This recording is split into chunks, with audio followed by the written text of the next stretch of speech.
Aleluia, Jesus amado. Neste louvor, meu Deus amado, eu peço que o Senhor desça com o teu Santo Espírito e superabunda a minha vida, meu Deus amado. Assim como fez com os discípulos quando estavam reunidos, o Espírito Santo desceu sobre eles e eles começaram a falar línguas estranhas. Eu sei que muitos não estavam a compreender, mas eu só sei que eles estavam cobertos com o teu Santo Espírito, Deus. Então que este louvor, meu Deus amado, possa impactar a alma, Jesus.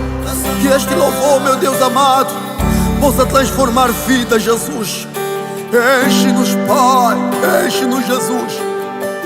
Enche-nos, Pai amado, com a sua presença, Deus.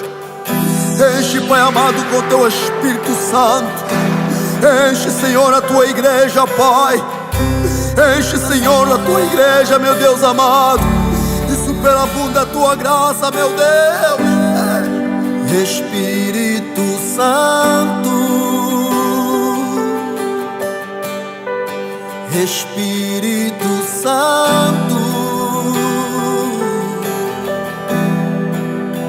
vem em mim, faça morada em mim.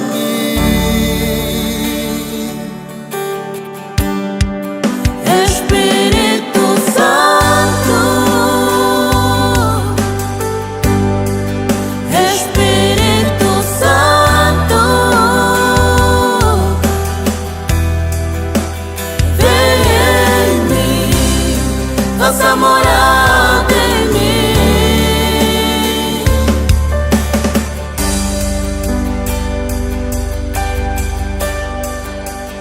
Eu sou teu servo, Pai. Peço que me usas, Deus, para que eu possa pregar a tua palavra aos confins da terra.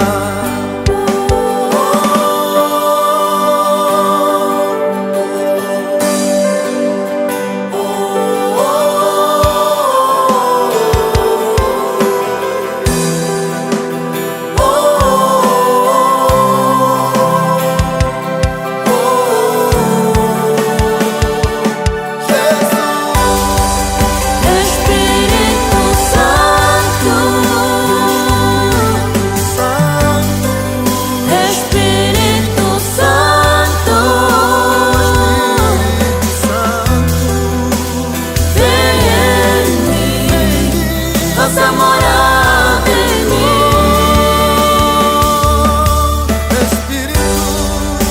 Espírito Santo, Espírito